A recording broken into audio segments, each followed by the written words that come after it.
이렇게 오늘 인사해 봅시다. 주님이 우리를 붙잡고 계십니다. 한 번만 더. 주님은 결코 나를 포기하지 않습니다. 할렐루야. 예수님께서는 이 땅에 오셔서 회당에서, 지금으로 말하면 이런 예배당에서 하나님 나라에 대해서 가르치시고 선포하셨습니다. 그러나 오늘 본문에서는 회당에서 가르치시지 않고 각 성과 마을을 두루 다니시고 마을 어귀에서 가르치고 계십니다. 이것은 복음서에서 중요한 전환점을 보여주고 있습니다. 회당에서 예수님의 말씀을 듣고 배우기를 좋아하는 일반 대중들과 서민들은 그렇게 예수님의 말씀을 환영하고 원하지만 유대 정통파 지도자인 바리새인들과 서기관들은, 종교 지도자들은 예수님의 말씀을 드러내놓고 반대하고 시기하고 질투하고 있었습니다.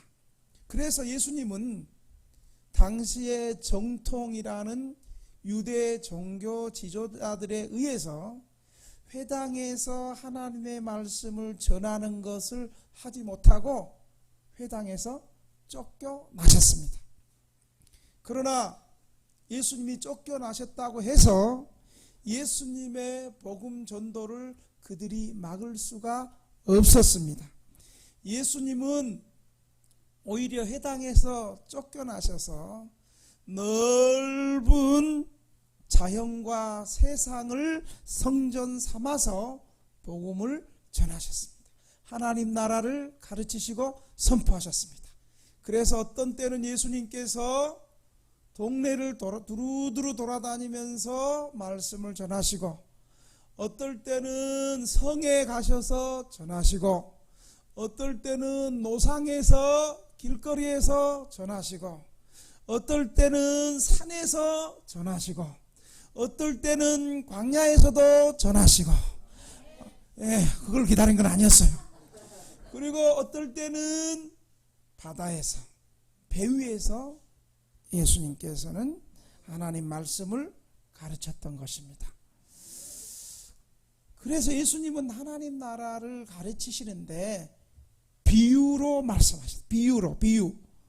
왜 예수님은 비유로 말씀하셨을까요?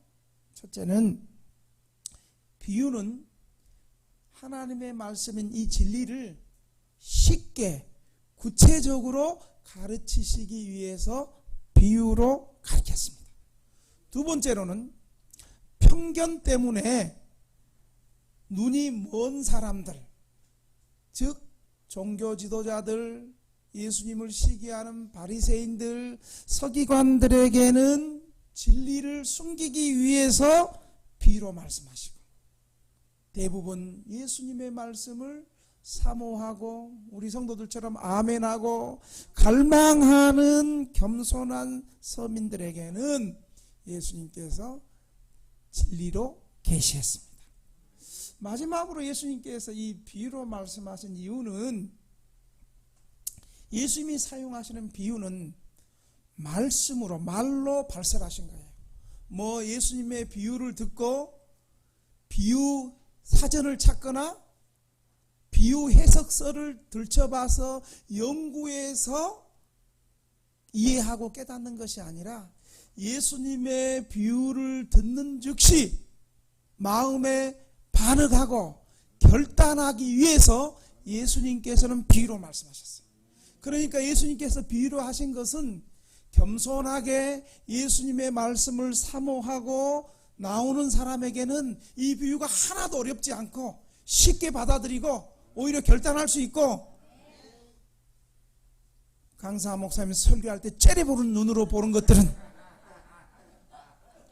저게 하나님의 아들인가, 저게 진짜 제대로 말씀을 하나라고 세례보는 그 당시 종교 지도자들, 좀 배웠다고 시기하는 서기관들, 바리새인들에게는 예수님께서 이 비유로 말씀하셔서 진리를 숨기셨어요. 왜냐하면 그들한테 좋은 거 해줘봤자 감사함으로 겸손함으로 받지 않고 계속 대들고 계속 반대하고 계속 시비 걸고, 그러니까 겸손한 서민들, 예수님을 사랑하고 예수님의 말씀을 배우기를 원하는 사람에게는 이 비유가 구체적으로 쉽게 가슴에 와닿게 말씀하셨고, 그리고 교만하고 따지는 것들에게는 예수님께서 비유를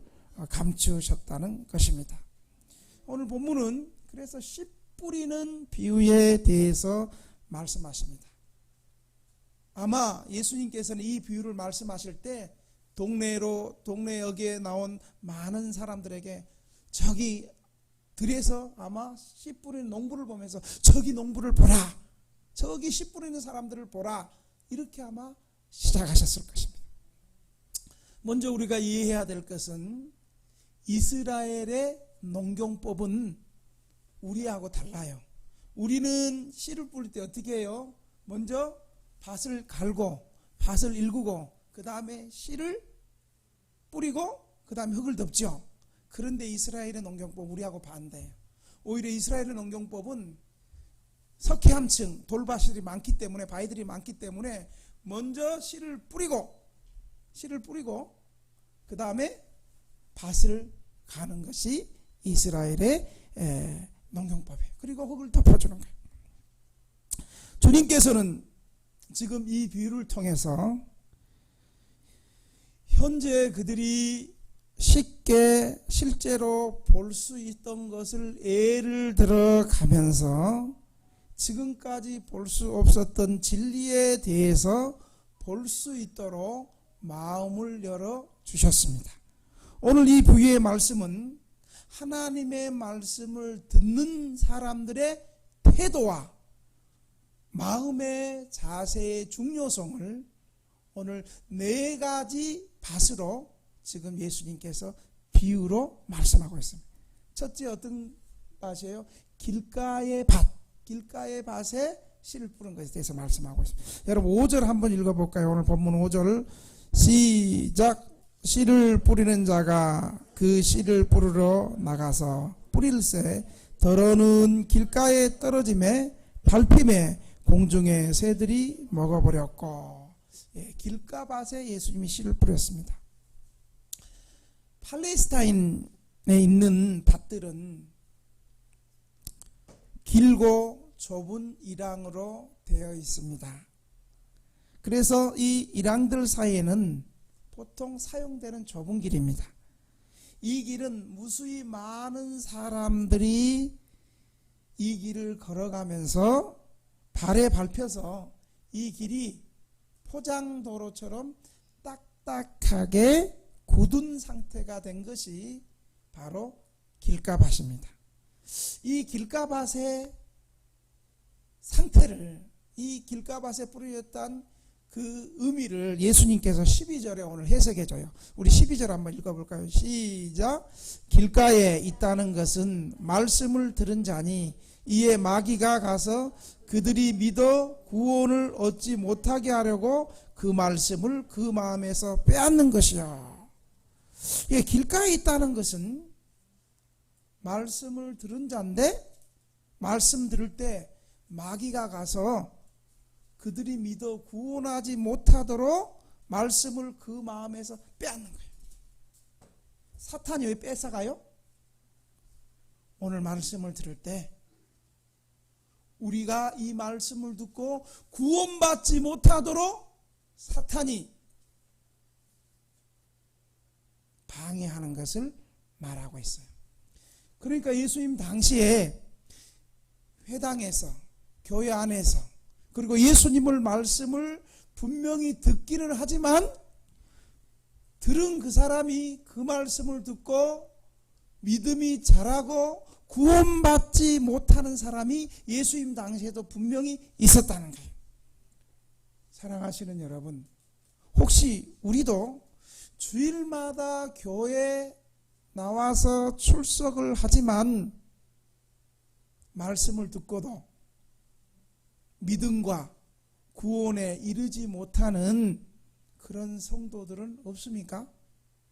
내가 주일날 교회를 분명히 나오긴 나오는데 이 말씀을 듣고 믿음과 구원에 이르지 못한 성도는 여러분 없으신가요? 길가밭의 상태는 많은 사람들의 발에 밟힌 땅에 싹튼 씨앗이 그 뿌리를 내릴 수 없는 것처럼 말씀을 들을 때 마음을 열지 않고 마음을 닫는 사람들을 말하고 있어요. 교회에 나오긴 나오는데 하나님의 말씀을 듣긴 듣는데 구원받지 못하는 사람들을 얘기하고 있어요. 그러니까 교회 안에는 다 구원받는 사람들만 있는 것이 아니라 출석하긴 출석해도 교회 안에 구원받지 못하는 사람도 있다는 거예요.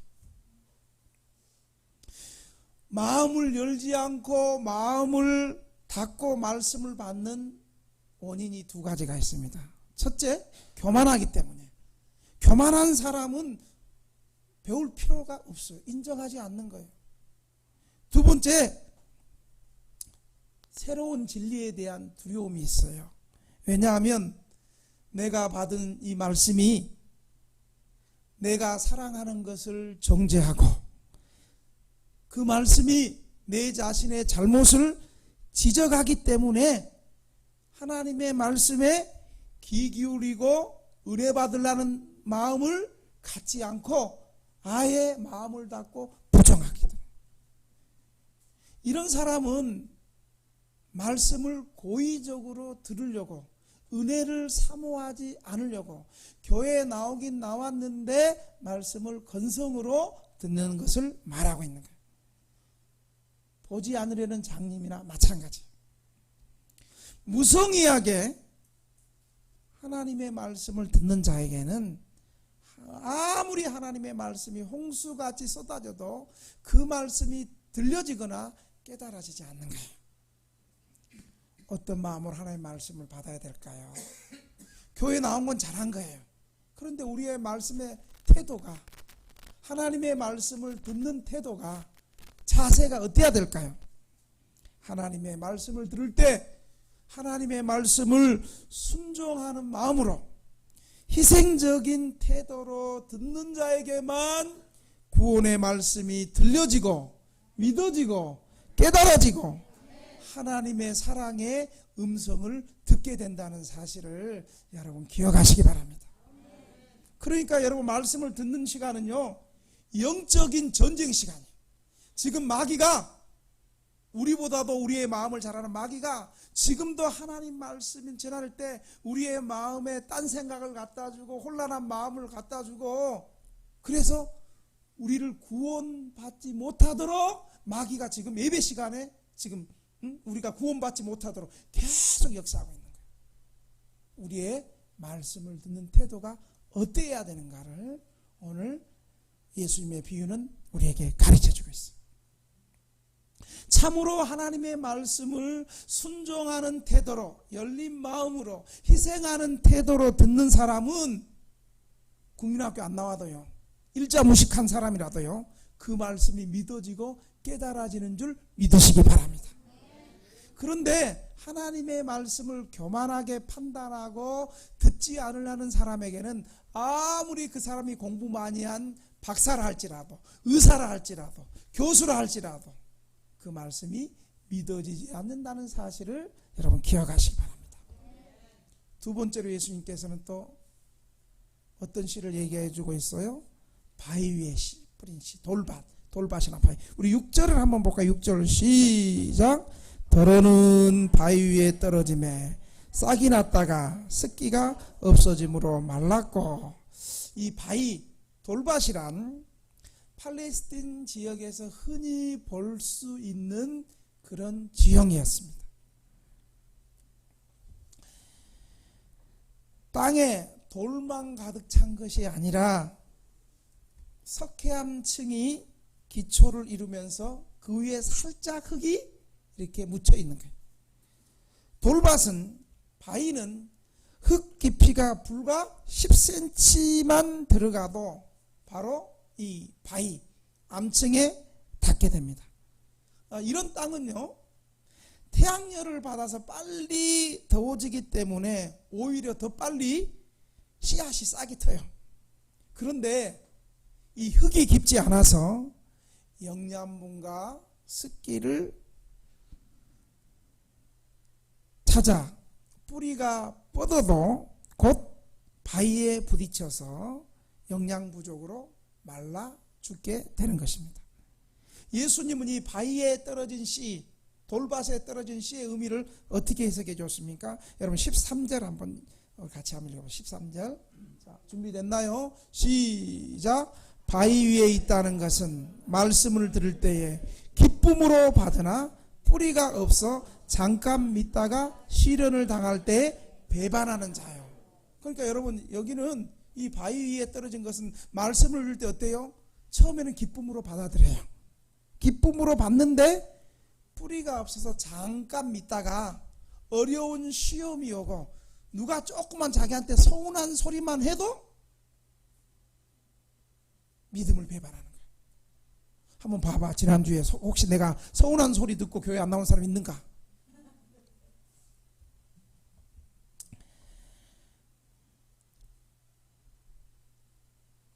이것은 하나님의 말씀을 들을 때 이 돌밭 바위에 떨어진 사람들의 모습은 하나님의 말씀을 들을 때는 일시적으로 잠시 기뻐하지만 조금만 어려움이 오고 조금만 핍박이 오고, 핍박은커녕 누가 조금만 자기한테 서운한 소리만 해도 견디지 못하고 믿음을 떠나는 사람을 말하고 있는 것입니다. 우리는 처음으로 하나님의 말씀에 전적 반응하여 기쁨으로 받아들이지만 이 말씀대로 믿음을 지키고 진리를 따라 사는 것이 어떤 순간에 나에게 희생이 요구되고 뭔가 내게 불이익이 당한다라고 생각하는 순간 그 말씀에서 다시 등을 돌려서 신앙을 포기하는 것을 말하고 있습니다. 이 부류의 사람들은 말씀을 기쁨으로 받지만 믿음에 이르기까지, 믿음이 자라려고 할 때 뿌리가 없어서 시험이 오면 쉽게 배반하는 사람들을 말하고 있어요. 여러분, 혹시 지금 우리 이 자리에 앉아 있을 때 우리 이런 과정 겪지 않았어요? 이런 과정 겪었으니까 또 앉아 있는 거잖아요. 그래서 우리 교회 나오는 사람 어때요? 4번 삐지고 5번째 나오는 사람들이잖아요. 사전 오기. 홍수 안에 사전 오기만이 아니요. 응? 여기 앉아있는 사람이 처음에 이래서 삐지고 저 사람 때문에 삐지고 그랬다가 교회 안 나왔다가 또 목사님이 신방해서 그게 아닌가 하다가 또 오늘 또 모처럼 갔는데 목사님이 꼭 오늘 나들으라고 하는 설교 같아. 그래갖고 또 삐져갖고 또 안 나오다가. 여러분, 말씀을 듣고 믿음에 이르는 것이 중요한 것이 아니라 뿌리를 내려서 어려운 시험까지도 극복하는 믿음이 중요하다는 사실을 기억하시기를 바랍니다. 벌써 잘나고 하는 사람들은 이거 아직 멀었어. 사랑하는 성도 여러분, 우리가 교회에 나오고 기독교를 선택할 때 이것이 진리이고 생명이고 구원이기 때문에 기독교를 선택하고 교회에 나왔습니까? 아니면 축복받기 위해서 교회에 나왔습니까? 오늘 한국 교회 성도들의 의식 속에 가장 문제가 되는 부분이 바로 이 부분입니다. 내가 예수 믿는 것이 하나님의 말씀이고 내 생명과 멸망을 좌우하는 거룩한 진리이기 때문에 내가 이 진리를 받아들이고 교회에 나옵니까? 아니면 예수 믿으면 축복받고 장사가 잘 되고 병이 다 낫고 내가 원하는 뜻대로 일사천리로 잘 되기 때문에 교회에 나옵니까? 그러나 예수 믿어보니까 장사도 별 볼 일 없고 병이 다 낫는 것도 아니고 금요일날 저녁에 나오는데 안수 받는데 이번 주는 나은 것 같은데 다음 주는 또 안 낫는 것 같고 이번 주 안수 받을 때는 마음에 평하고 뜨거움이 있었는데 그 다음 주에 보니까 뭐 별거 아닌 것 같고 그리고 꼭 뭐 내 자녀 떨어진 자녀하고 뭐 관계가 좋은 것도 아니고 그래서 그동안 진리로 받아들였던 신앙을 쉽게 버리는 오늘의 그리스도인이 바로 이 뿌리 없는 돌밭이에 뿌려진 비유인 것입니다. 여러분 어느 날 갑자기 부자 청년이 예수님 앞에 나왔어요. 예수님 저는 어려서부터 하나님 말씀 계명 다 지켰습니다. 그래서 예수님께서 그래? 그러면 네가 나를 따르려면 네가 가지고 있는 모든 재산을 다 가난한 사람들에게 나눠주고 나를 따르라. 이 말을 하니까 이 부자 청년이 떠나갔어요. 예수 믿으면 돈을 더 많이 버는 것으로 알았는데 오히려 예수님이 나에게 요구하는 게 있는 거예요.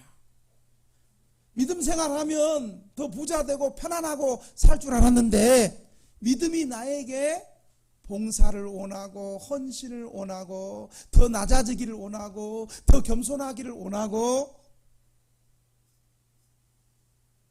예수님이 신앙이 내게 요구하는 게 있는 거예요.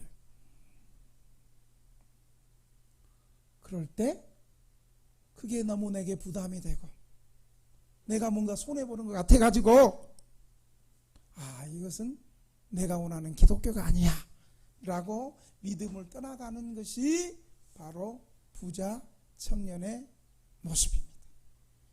여러분 우리는 하나님의 말씀을 받을 때도 또 목사의 권면을 받을 때도 내가 하고 싶고 내게 유리한 것 편한 것만 받고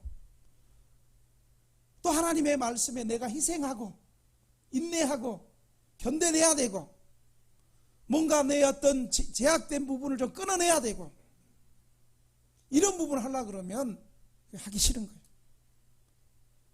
어떻게 신앙이 내 하고 싶은 거, 내 원하는 거 이것만 하는 것이 어떻게 신앙이고 그게 어떻게 진리가 될 수 있어요. 사랑하는 등대교회 성도 여러분, 오늘 여러분은 왜 예수 믿고 기독교를 선택하게 되었습니까? 오늘 왜 설교 말씀을 듣고 계십니까? 오늘 왜 이 시간에 예배 드리고 있습니까? 오늘 왜 성경을 봉독했습니까? 단순히 잘 살기 위해서, 단순히 더 많은 축복을 받기 위해서 이 자리에 계신 것은 아닙니까? 물론 성경에 기독교에 축복이 없다는 말이 아니에요. 좋으신 하나님은 우리에게 축복도 주십니다. 그러나 축복받기 위해서 그것만을 위해서 예수를 믿어야 된다고 성경은 가르치지 않습니다. 우리는 축복의 기독교와 고난의 기독교를 동시에 바라볼 수 있는 안목이 있어야 합니다. 예수 믿는 것이 생명이고 진리고 영생이기 때문에 기독교를 선택할 줄 알아야 합니다. 그리고 이 진리를 따르기 위해서는 내가 더 많은 핍박과 어려움과 시험과 시련과 고난이 많이 올 수 있지만 고난이 와도 이 진리를 지키기 위해서 믿음을 끝까지 지킬 수 있어야 되는 것입니다. 여러분 디모데후 후서 3장 12절 말씀을 기억하십니까? 우리 한번 보겠습니다. 시작. 무릇 그리스도 예수 안에서 경건하게 살고자 하는 자는 핍박을 받으리라. 예수님 안에서 경건하게 진실하게 믿음 생활하는 사람들은 박해 핍박을 받으리란 말이에요. 내가 하나님의 말씀대로 살아가기 원하기 때문에 먹고 사는 생계에 조금 어려움을 당하고 또 주변의 세상 사람들이 음담패설하고 그런 도덕적인 타협을 거절할 때 내가 외로워지고 설 자리가 없고 이웃에게 따돌림 당하고 커다란 아픔을 당할 수 있습니다. 그것이 기독교예요. 모든 사람들이 비진리와 부도덕에 대해서 박수를 칠 때 나홀로 우뚝 서서 하나님이 내게 계시하신 영광스러운 진리의 말씀을 붙들고 설 수 있는 것이 진정한 그리스도인이라는 사실을 믿으시기 바랍니다. 세 번째는 가시 떨기 위해 떨어진 씨예요. 우리 7절 한번 읽겠습니다. 7절 시작. 더러는 가시 떨기 속에 떨어지매 가시가 함께 자라서 기후를 막았고. 가시 떨기는 땅을 속이는 땅이에요. 씨 뿌리는 자가 씨를 뿌릴 때 아주 좋은 땅처럼 보이고 표면을 뒤집어 엎어 깨끗하게 사용할 수는 있습니다. 그러나 그 땅에는 아직 잡초의 잔뿌리들이 남아서 다시 또 싹이 소생할 수 있습니다. 농사를 해본 사람이거나 정원에서 나무를 갖고 본 사람들은 누구나 좋은 씨보다 잡초가 더 왕성하게 자라난다는 것을 경험해 본 적이 있을 겁니다. 그놈의 잡초는 뽑아도 계속 일어납니다. 좋은 씨앗과 잠복해 숨어있는 잡초가 함께 자라면 좋은 씨보다 잡초의 번식력이 더 왕성해져서 오히려 좋은 씨앗은 죽고 잡초만 무성하게 자라게 되는 것을 우리는 볼 수 있습니다. 예수님은 이 가시 떨기 위해 떨어진 씨앗을 어떻게 해석해 줬어요? 14절 한번 볼까요? 14절 시작. 가시 떨기에 떨어졌다는 것은 말씀을 들은 자이나 지내는 중 이생의 염려와 재물과 향락의 기운이 막혀 온전히 결실하지 못하는 것이다. 여러분, 이렇게 믿음의 사람으로 서게 하는 과정에는 이런 어려움이 있어요. 이 가시 떨기도 어때요? 하나님 말씀을 받았어요. 믿었어요. 그런데 자꾸만 이 세상 사는데 염려가 급습해 오는 거예요. 그리고 돈 때문에 예수 못 믿겠다는 사람 많잖아. 예수 믿었더니 교회 가서 11조 다 맞춰버리고 물질 드려보니까 거지 됐더라. 여러분, 진짜 거지 돼요? 진짜로 한번 드려보세요. 진짜로 한번 헌신해 보세요. 하나님이 책임져 주지 않는가? 재물의 향락에 온전히 열매를 맺지 못하는 사람들을 말하는 거예요. 이 가시 떨기의 사람들은 말씀이 자라도록, 믿음이 자라도록 하지 못하는 장애물이 있었습니다. 그것은 뭐예요? 세상의 염려와 재물의 유혹과 세상 쾌락. 이것이 이 사람이 믿음으로 결실하고 자라는 것을 막아버린 거예요. 우리가 아는 3대 적이 뭐예요? 예수 믿는 사람들의 3대 원수. 마귀, 우리 육신, 세상이잖아요. 세상에 대한 사랑, 재물에 대한 탐심, 쾌락을 사랑하는 마음, 이것이 예수님 앞에 나가고 믿음이 자라도록 이것이 장애물이 되는 거예요. 오늘도 말씀을 받았습니다. 오늘도 목사님의 설교를 통해서 말씀을 들었고 말씀을 받았습니다. 그리고 믿음으로 살기로 선택했습니다. 주님을 사랑하기로 했습니다. 근데 아멘까지 하는 건 좋았는데 내 마음속에 말씀이 자라나고 순종하지 못하도록 이 가시 떨기 위해 떨어진 밭은 우리 마음의 이중적인 성격을 가지고 종교생활하는 사람들. 여러분 한번 보세요. 돈 때문에 내가 하고 싶은 취미생활, 내가 즐기는 세상 쾌락 때문에 교회 나왔다가 교회를 떠난 사람들 얼마나 많아요. 우리 여기 앉아있는 사람도 그럴 뻔했던 사람들이잖아요. 옛날에 또 한때 그랬잖아요. 솔직하게 우리 아멘 하잖아요.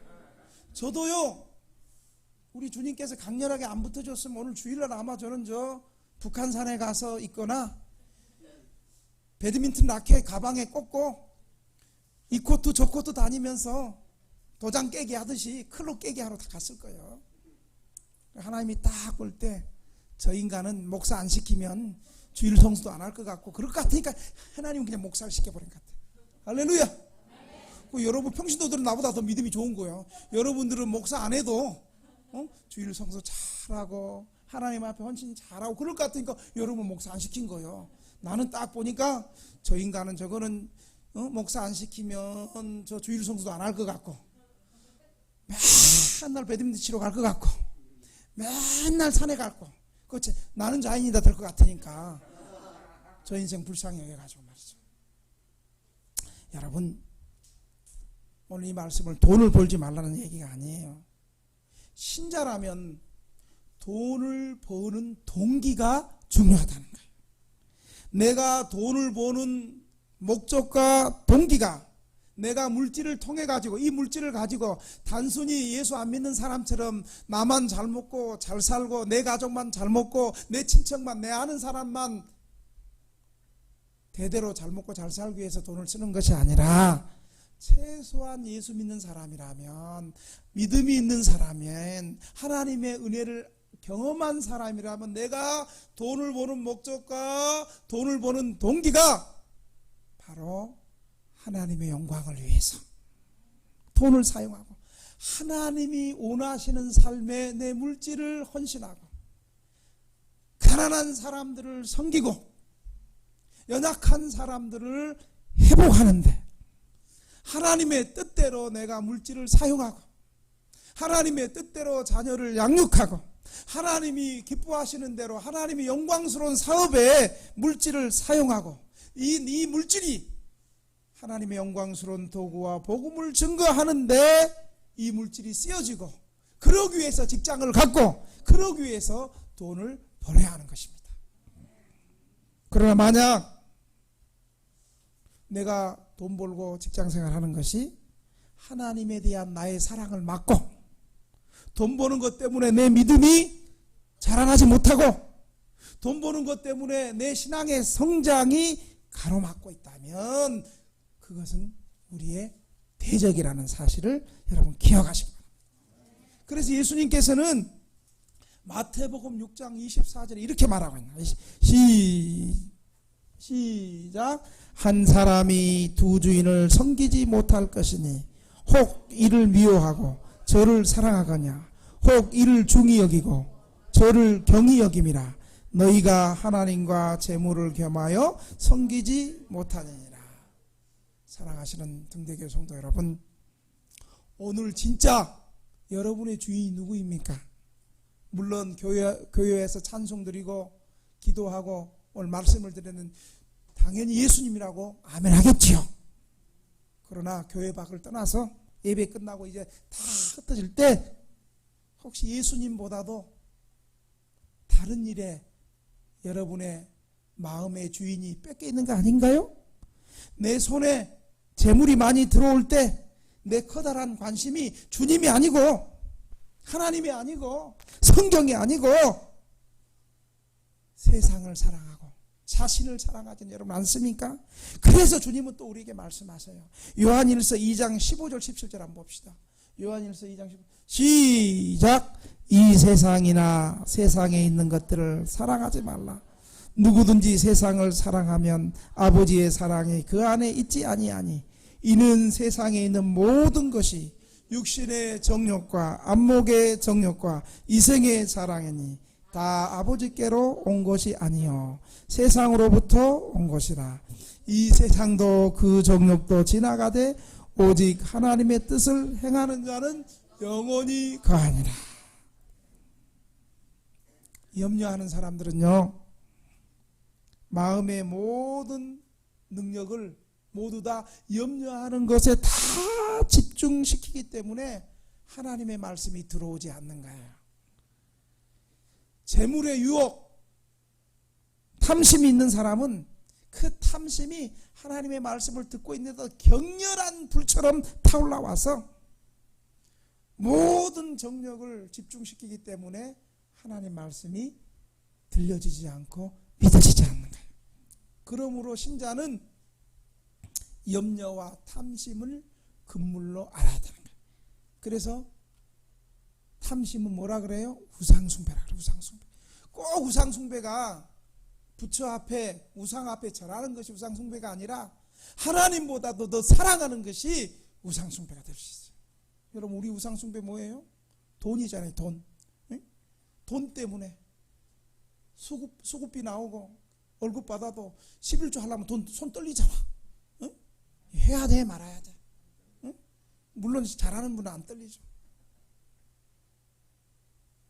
돈, 이 세상 재미, 쾌락, 내 취미생활, 내 하고 싶은 건 다 하면서 어떻게 예수 믿자 소리 한마디 못해?